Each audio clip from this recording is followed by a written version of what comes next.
The two travelers were male. The smaller of the two was a kaul. Surprising to see one this far west of Corvus. Perhaps an escaped slave. Like his companion, he wore leathers. His features were typical of the race. Wiry, hairless, pocked skin the color of bad bone and stretched too tightly over the skeleton. An upturned nose that was almost absent. Thin lips that pulled back over teeth a bit longer and sharper than a human's. Eyes so deeply sunken into the shadows of their sockets that they were little more than glinting darkness. A creature of walking death.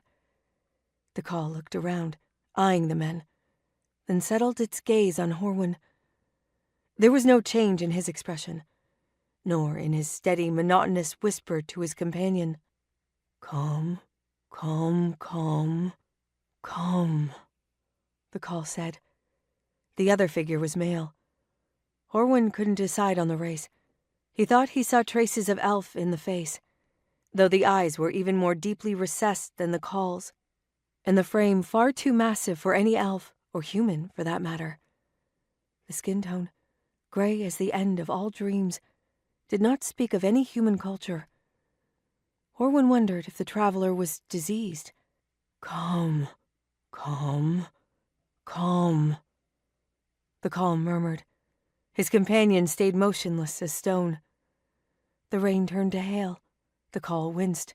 So did Horwin. The blows on his hood were solid. The kaul's friend did not react at all. The kaul said to Horwin, "Let us pass." "No," Horwin replied. His revulsion peaked. He didn't even care if the travelers carried any money. He just wanted to see them dead. He lunged with his sword at the big male. In his peripheral vision, he saw Delner and the others rush in. "Strike," the kaul said. Horwin wondered why his blow missed, and why his balance felt wrong.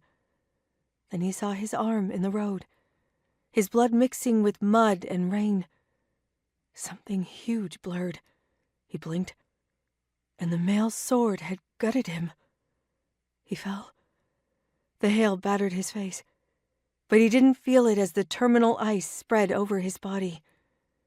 Gray stained the world, the gray of spreading nothing, the gray of the traveler's flesh.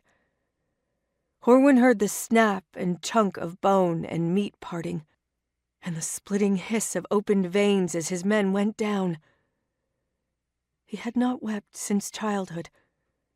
He did now, in the last moments before the victory of the ice. He wept because he had an intimation of a great secret, one that even the gods did not know. He wept for his terrible failure.